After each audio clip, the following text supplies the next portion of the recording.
하박국 2장 12절에서 20절까지입니다. 1303페이지 하박국 2장 12절에서 20절 교독합니다.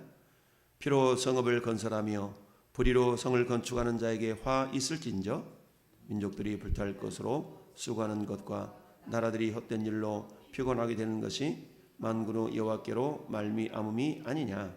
이는 물이 바다를 덮음같이 여호와의 영광을 인정하는 것이 세상에 가득함이니라. 유대에게 술을 마시게 하되 자기의 분노를 더하며 그에게 취하게 하고 그 하체를 드러내게 하는 자에게 화 있을진저 네게 영광이 아니요 수치가 가득한즉 너도 마시고 그의 할례받지 아니한 것을 드러내라. 여호와의 오른손이 잔이 내게로 돌아올 것이라. 더러운 욕이 내 영광을 가리리라. 이는 내가 레바논의 강포를 행한 것과 짐승을 죽인 것 곧 사람의 피를 흘리며 땅과 성읍과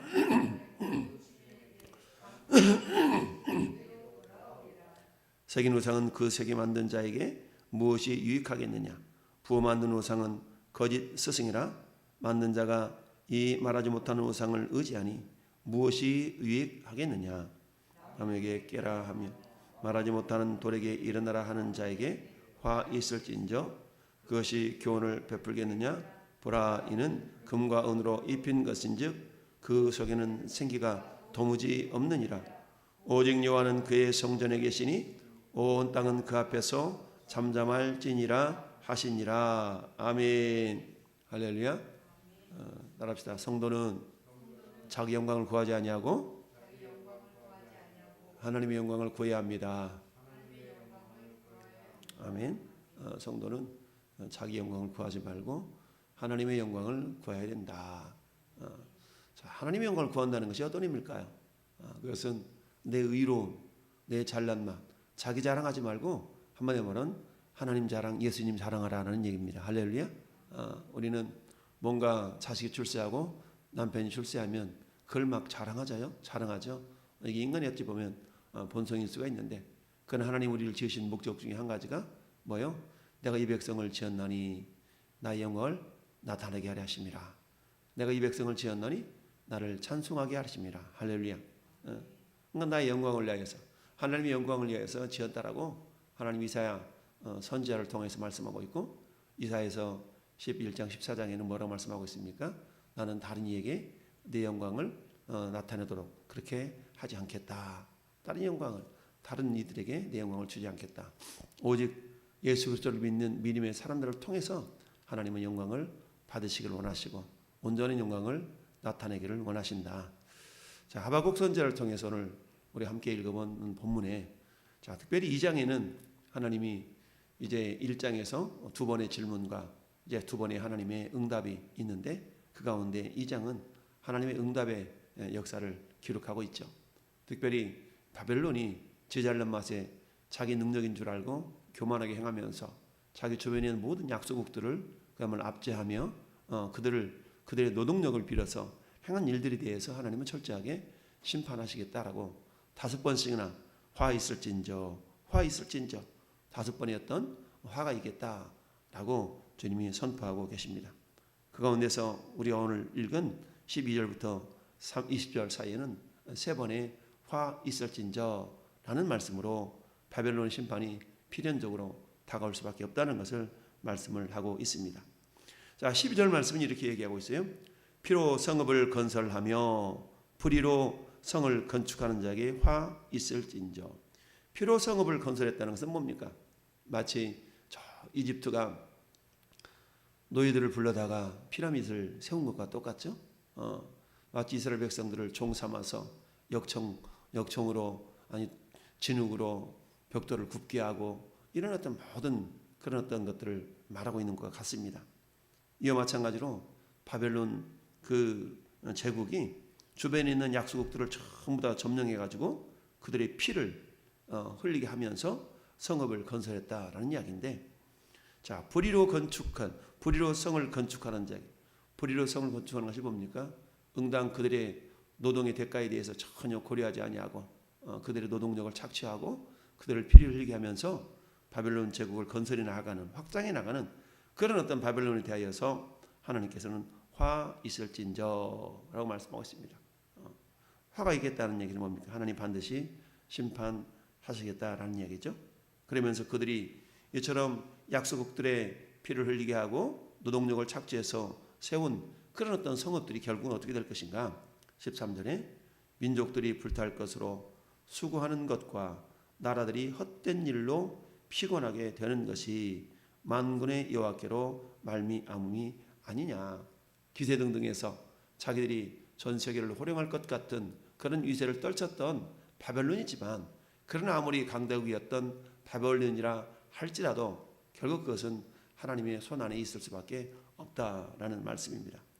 하나님의 통치 아래 하나님은 온 우주를 다스리시는 그런 하나님이시지 않습니까? 그래 그와 마찬가지로 비록 정말 열강을 자기 손 안에 집어넣어서 그야말로 많은 성읍을 건축해 나가는 그런 바벨론이라 할지라도 결국 그들이 어때요? 불탈 것이고 수고가 헛되게 돌아갈 것이고 이 모든 것들이 결국 하나님의 손 안에서 이루어지는 일이다라고 말씀하고 있습니다. 자, 그것은 마치 이는 물이 바다를 덮음같이 여호와의 영광을 인정하는 것이 세상에 가득함이니라.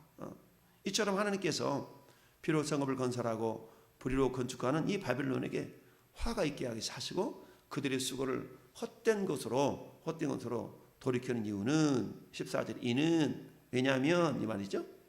물이 바다를 덮음같이, 여러분 바다에는 물이 창궐하죠. 물이 넘쳐나죠. 그런 같이 여호와의 영광을 인정하는 것이 세상에 가득함이니라. 자, 하나님의 영광을 인정하는 것이 세상에 가득하다. 무슨 말입니까? 하나님이시구나. 하나님께서 저렇게 하실 수밖에 없구나. 아무리 믿는 자든 아니 믿지 않는 자들이 할지라도 여호와의 존재를, 하나님의 존재를 인정할 수밖에 없는 그런 모습을 하나님께서 이끌어 가시겠다라는 겁니다. 결국 그때가 반드시 다가오게 될 터인데, 그때까지는 어때요? 많은 사람들이, 많은 민족들이 하나님에 대하여서 모욕하고 하나님의 이름을 그야말로 멸시하고 예수 믿는 사람들에 대해서 박해하고 이런 일도 있겠지만, 그러나 우리 하나님 말씀에는 이 묵시는 정한 때가 있다. 정한 때가 있다. 그러니까 뭐하라? 인내하면서 믿음으로 살아라 라고 말씀하고 있습니다. 그러면서 물이 바다를 덮음같이 온 물이 온 바다에 다 넘쳐나는 같이 하나님의 영광을 인정하는 것이 결국은 어때요? 온 세상에 가득 넘칠 수밖에 없다는 얘기입니다. 마지막 심판 날에는 그 어떤 존재도 하나님의 존재를 인정하지 않으려 할 수 없는 그런 날이 반드시 다가오게 될 것을 우리 하나님이 말씀하고 있습니다. 자, 하나님께서 아브라함을 선택하시고 이렇게 창세기 18장 19절에 말씀하십니다. 자, 하나님은 아브라함을 선택한 목적을 하나님의 아브라함과 그의 영적 자손인 우리들에게 그렇게 말씀하시는데요. 내가 아브라함으로 그 자식과 건속에게 명하여 여호와의 도를 지켜 의와 공도를 행하게 하고 그를 하려고 택하였나니 이는 다 여호와가 아브라함에게 대하여 말한 일을 이루려 함이라. 그러니까 하나님은 말씀하시고 이루시는 분이잖아요. 말하고 행하시는 분이신데 아브라함을 하나님이 부르셔서 뭐 하신다고요? 의와 공도를 행하게 하기 위해다. 불의가 아닌 그런 어떤 의와 공도를 행하도록 하시기 위해서 하나님이 아브라함과 그 자손을 불렀다라고 말씀합니다. 그렇다면 우리는 어때요? 아브라함의 영적 자손들인데 우리들도 역시 어떻습니까? 불법을 행하는 자가 아니라 의와 공도를 행하는 자들이 되어야 된다. 여러분 요즘 세상에 얼마나 많은 사람들이 허탈해하고 정말 때로는 낙심하고 절망에 빠져 있습니까? 불법에 행행하고 정말 자기들만의 불법적인 정보를 취득해서 그걸 가지고 정말 많은 재물을 취득하고 이런 모습들을 보면 이 당시에 바벨론 제국이 많은 약소국들을 약탈해서 그들의 배를 불리는 것과 크게 다를 바가 없는 모습이라 할 수 있습니다. 이처럼 화 있으신저 세 번째 말씀하시고 네 번째는 어떻습니까? 15절부터 17절 사이에 이웃에게 술을 마시게 하되 자기의 분노를 더하여 그에게 취하게 하고 그 하체를 드러내려 하는 자에게 화 있을진저. 무슨 말씀입니까? 범죄하게 한다는 얘기죠. 범죄하게 하는 겁니다. 자기들만 범죄하는 것이 아니라 그 죄를 어때요? 전염시키는 거죠. 여러분, 죄는 곰팡이와 같아서 그 곰팡이 씨앗이 하나 딱 떨어지게 되면 금세 퍼지게 되죠. 그런 것처럼 이 죄의 심각성이라는 것은 바벨론이 그들이 그야말로 우상을 섬기며 그야말로 이웃을 타락하게 하는 그런 어떤 모습들에 대해서 하나님께서는 어때요? 화가 있을진저 범죄하게 하고 타락하게 하는 그 사람에게는 반드시 화가 있다라는 얘기입니다. 여러분, 우리를 통하여서, 나를 통하여서, 저와 여러분들을 통하여서 선한 영향력들이 끼쳐져야 되는데 우리를 통해서 불법이 흘러나가고 죄된 모습이 흘러나간다면 그것은 하나님으로부터 심판받을 일이라는 얘기입니다. 하나님이 아브라함과 그의 자손을 불러서 의와 공의를 행하도록 하시게 하여서 의와 공도를 행하게 하여서 그들을 불렀다라고 말씀하고 있는데 오늘날 저와 여러분들 마찬가지죠. 의와 공도를 행한다는 것이 뭡니까? 하나님의 말씀대로 겸손하게 준행한다는 얘기죠. 상황, 현실 이런 것들과 타협하지 아니하고 세상 사람들이 다 그러는데요. 아니, 저 사람도 예수 믿는데 저 사람도 그렇다 그러는데요. 아니, 그 사람은 그런다 할지라도 저는 여러분들이 걸어갈 길은 좁은 길이요 좁은 문인 줄 믿습니다. 다른 사람이 다 그런다 할지라도 말씀이 아니라 하면 우리는 아닌 것을 선택하고 아닌 길을 걸어갈 수 있어야 됩니다. 그러면서 16절 말씀에 네게 영광이 아니요 수치가 가득한즉 너도 마시고 너의 할례받지 아니한 것을 드러내라. 여호와의 오른손의 잔이 네게로 돌아올 것이라.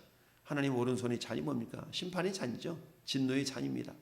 이처럼 자기뿐만 아니라 다른 사람들을 범죄하게 하고 죄에 오염되도록 하는 그 바벨론에 대하여서 하나님은 공의의 오른손으로, 심판의 오른손으로 반드시 자기들의 더러운 욕이 자기들에게 돌아갈 수 있도록 우리 하나님께서 하겠다라고 말씀합니다. 그러니까 우쭐해하고 거봐 우리보다 강한 민족이 어디 있어 라고 자기들의 영광을 드러냈던 그것을 하나님께서는 모욕으로, 창피로 결국 가리우게 하시겠다라는 말씀입니다.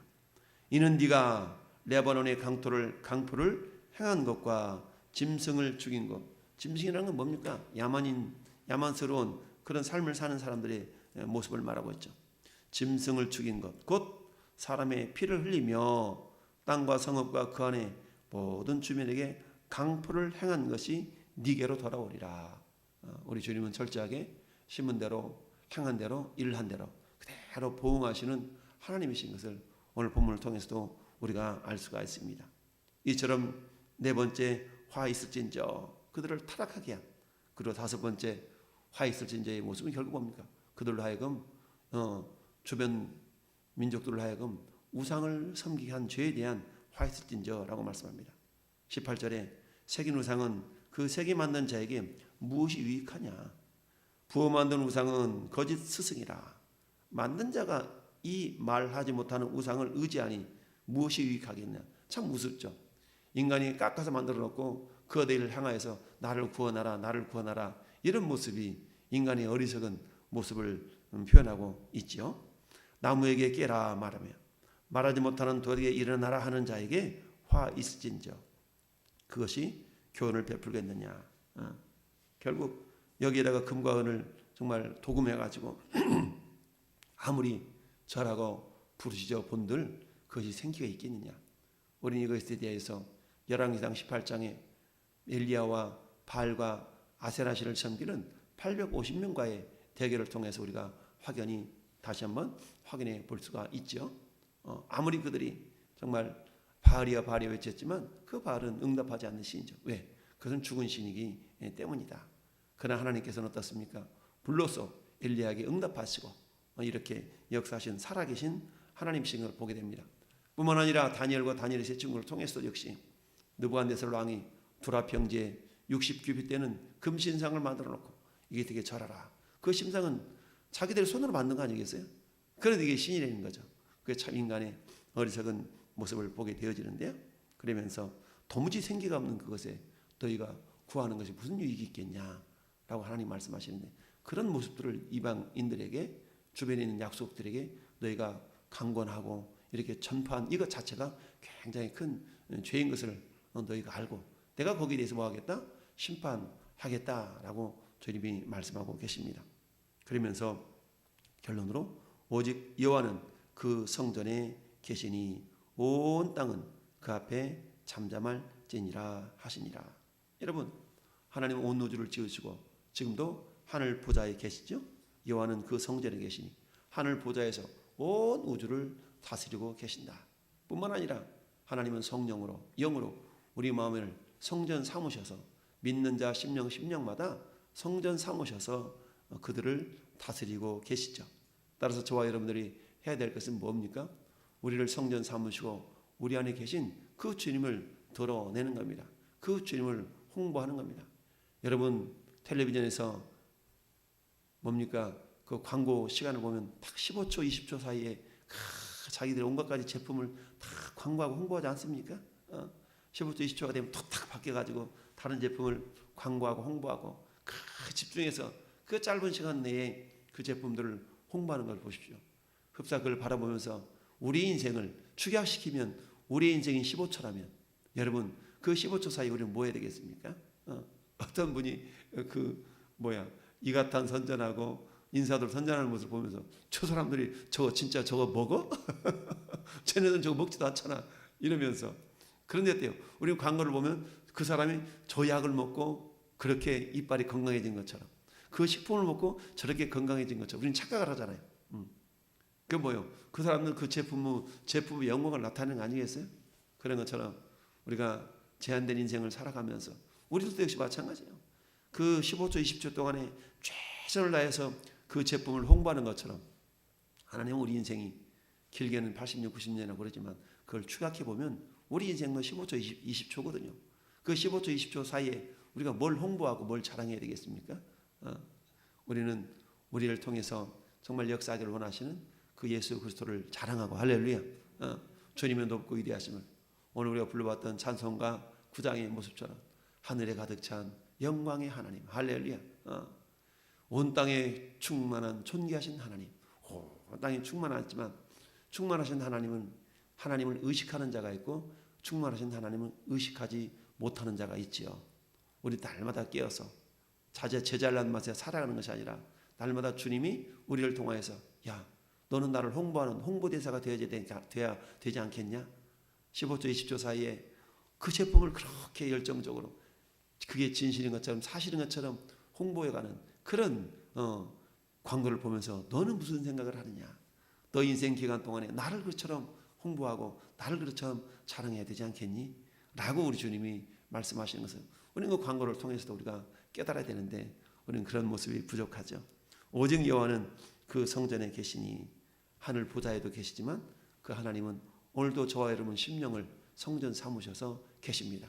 그 하나님은 우리를 통해서 야 나를 좀 자랑하면 안 되냐? 나를 좀 자랑해 주라 라고 오늘도 우리에게 말씀하고 계시는 줄 믿습니다. 우리 인생의 주인이 우리 하나님이심을 늘 기억하면서 예수님이 내 인생의 주권자 하시고 우리의 길과 진리와 생명이 되심을 믿고 할렐루야. 오늘도 그 주님을 자랑하여서 정말 우리 이웃사랑 추정 주일에는 주님 내가 주님을 이렇게 자랑했더니 그 사람이 그 자랑한 주님을 바라보고 이처럼 함께 예배하고 있나이다 라고 우리가 주님께 영광을 돌려드리는 믿음의 주인공들이 될 수 있기를 예수님의 이름으로 축원을 드립니다. 아멘. 거룩하신 아버지 하나님